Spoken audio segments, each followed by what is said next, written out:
I'm waiting for Facebook to tell me I'm live. Okay, you're telling me I'm live. Thank you, ma'am. Thank you, thank you.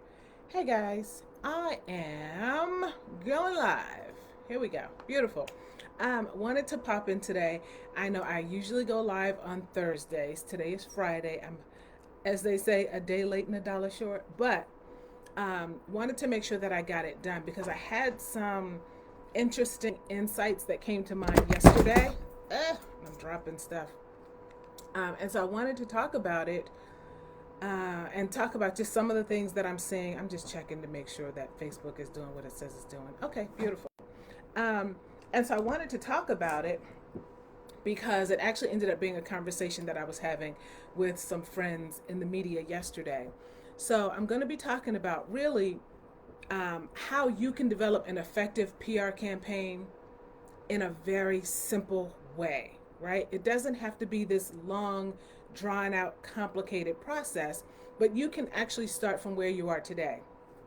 So that's basically what I'm talking about. I really want to kind of give you guys some of the common mistakes that I'm seeing and pitfalls that you may actually be falling victim to and not even know it. And then you want to know why you're not getting the attention that you deserve, why you're not getting in front of the people who absolutely need you, right? We want to ensure that your efforts are actually working, that they are successful, and that you are impactful with your message everywhere you show up.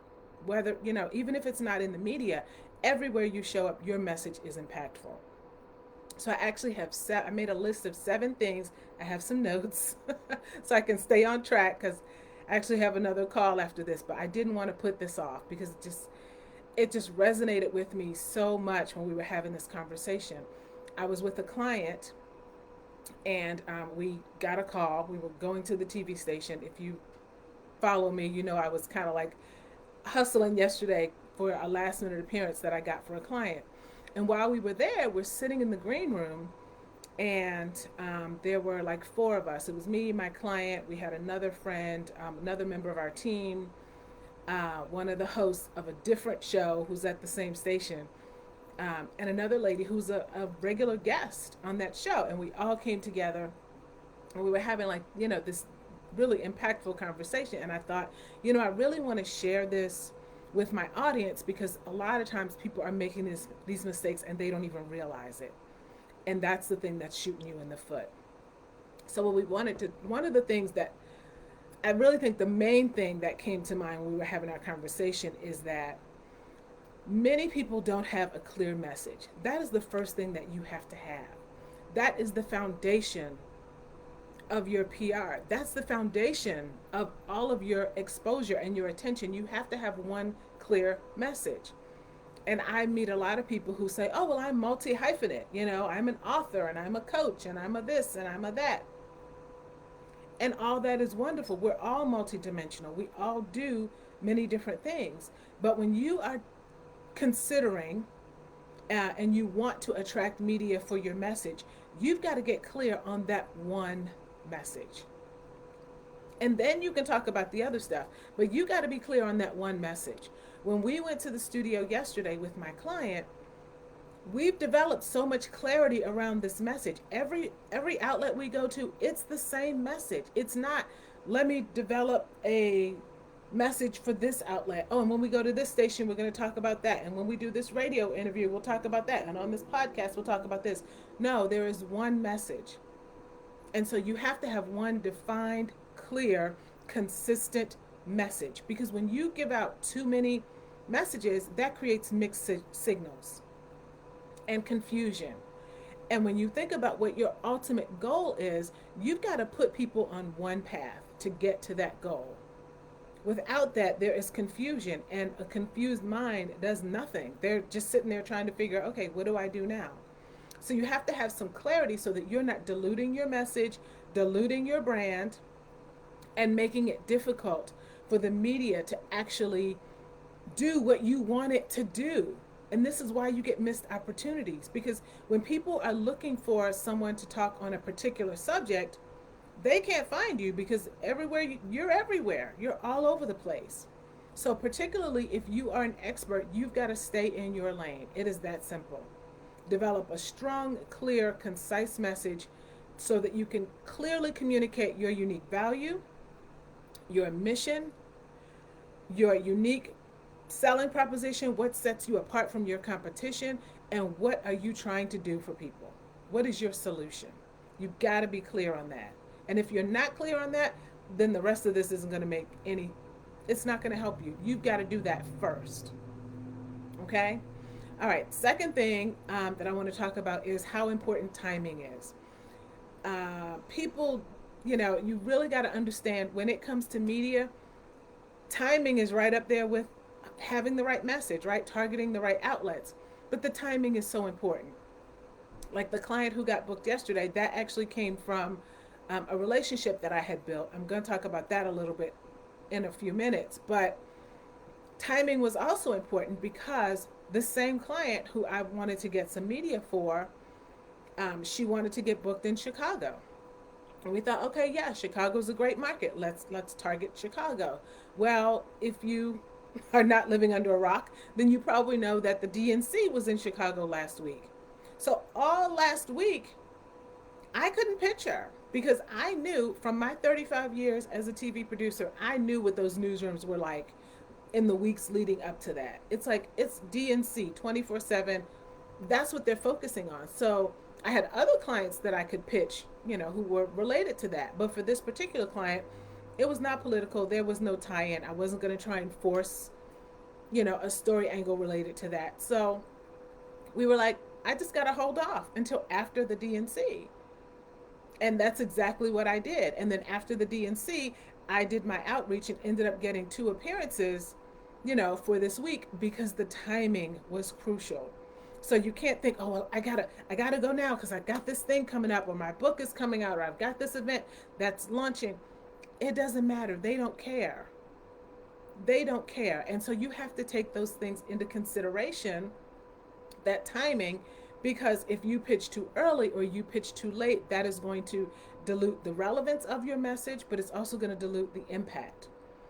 And so you don't want to have a poorly timed pitch because that's just going to lead to more rejection. I've got another whole live stream about how to deal with rejection, but that's not this one. So please take into consideration the timing. A lot of times people will, just spray and pray. Oh, well, I'm just going to send it. If they say no, they say no. You're doing more damage than you are helping your brand by doing that. So make sure you consider the timing and do it in a time when it's going to be of value to them. Otherwise, you're just being a nuisance. That's the truth. You're just being a nuisance. And they're not going to tell you that. They're just going to block you and stop responding. So you have to understand their schedules, understand their news cycles, right? Knowing the best times to pitch, right? Are you pitching in the morning, afternoon, evening, weekends? You've got to know these things because that's going to greatly impact the success of your pitching. Make sure you know about upcoming events, right? Like if there's something big, like a DNC happening in Chicago, you've got to know that. You've got to understand those trends. You've got to know how to fit your story into the current landscape. If there is a place for it, right? You don't want to force it. But if there's a place for your story in that current media landscape, then you've got to take advantage of it. Okay? All right. The third thing that we're seeing that we talked about is these generic pitches. People are still sending generic pitches to TV producers and magazine editors, and they are sick of it. So if you're wondering why your pitch is not standing out, because you're writing and saying the same thing everybody else is saying. You're sending these one-size-fits-all pitches and just thinking, oh, well, maybe they'll open it, maybe it'll get their attention.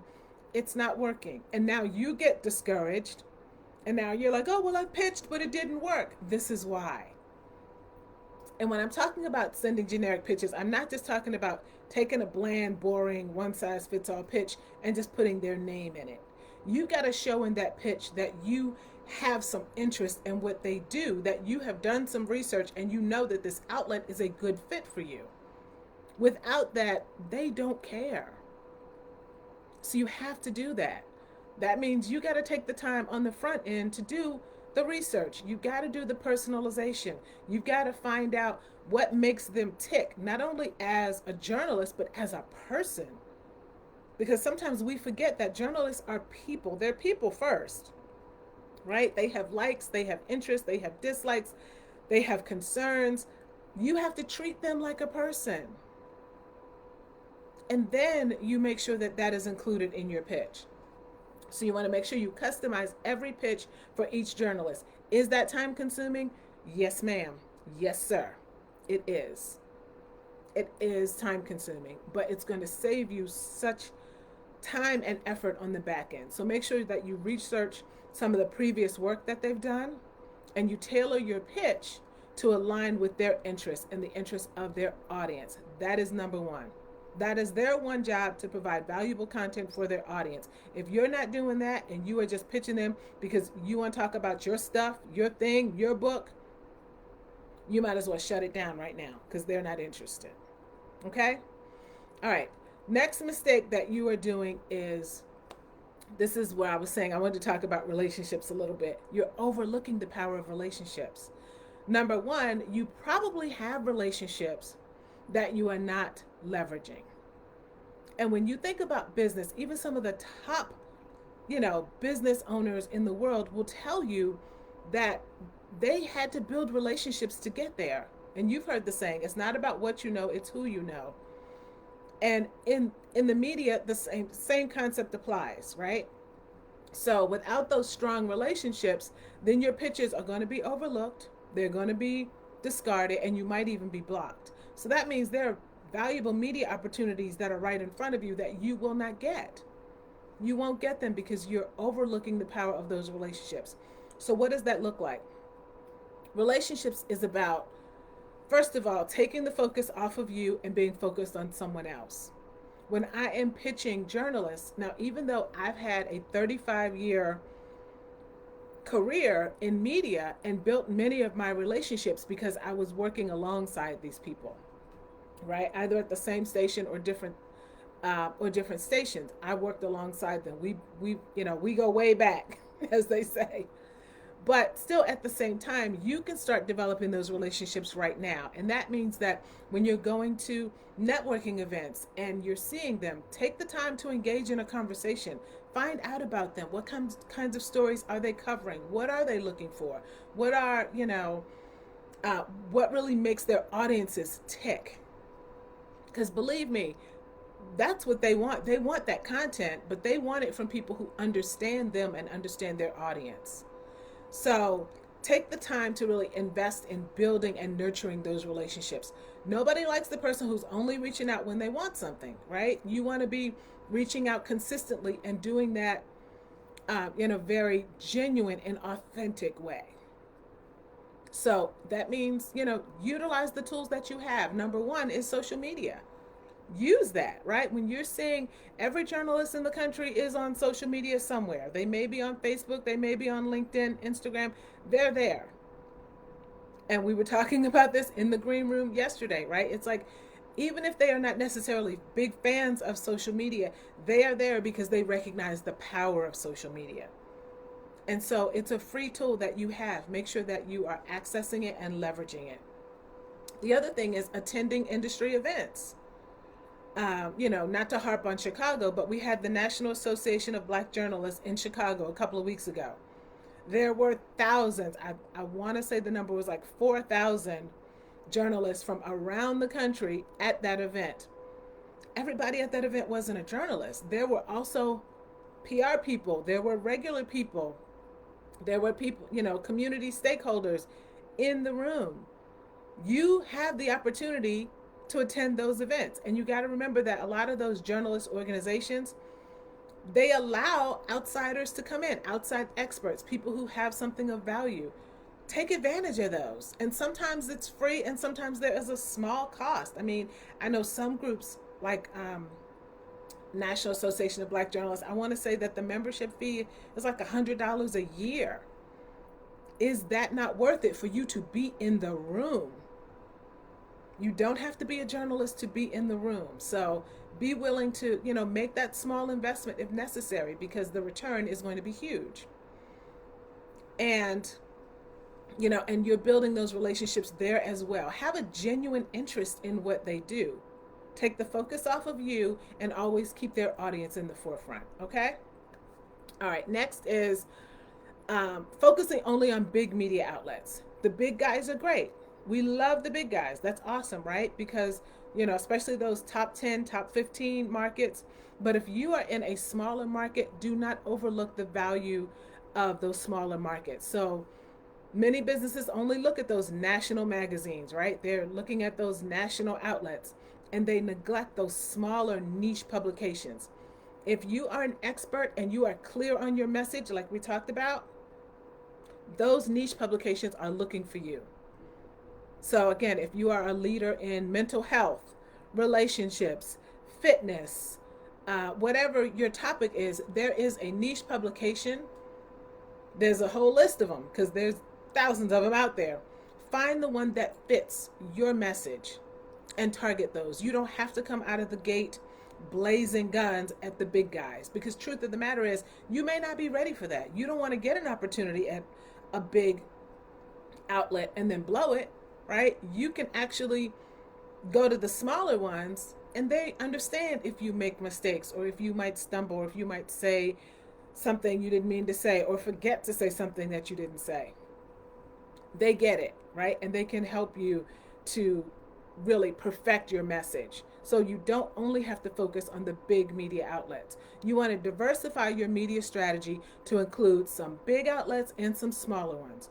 Local newspapers, trade journals, again, even those little small niche blogs, tons of value in there for you. So you get incredible exposure, and that can actually then lead you to those bigger opportunities. Okay?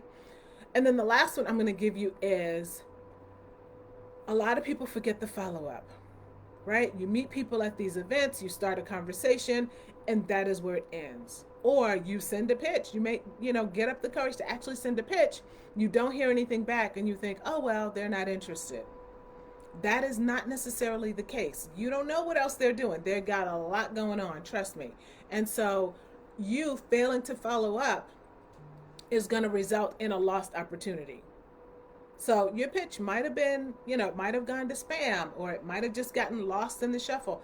Last week I pitched a journalist, and I followed up with a phone call a few days ago, and he literally said, he's like, oh, I didn't even see it.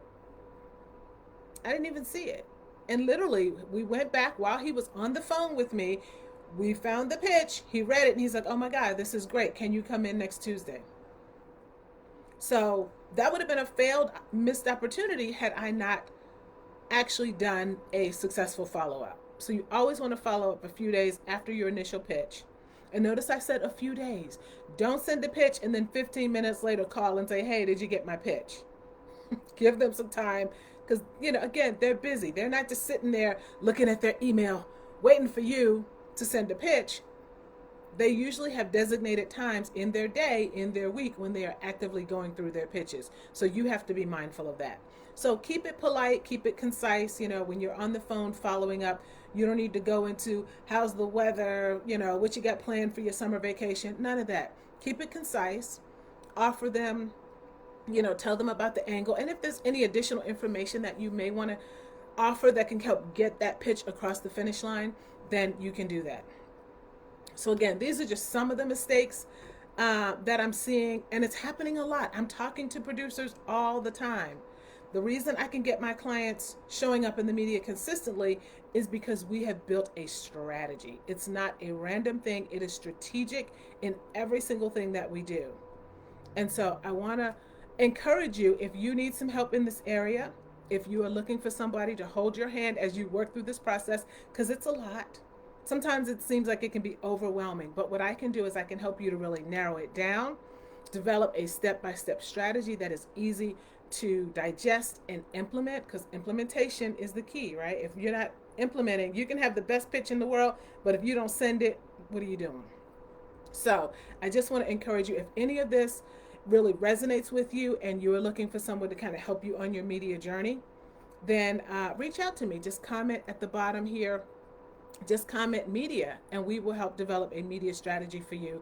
We can hop on the phone and see where you are and where you're trying to go and how my team and I can help you get there. So that's all I got for y'all today. I hope you have a wonderful holiday weekend. Enjoy it. And I will see you guys on the next live stream. Bye.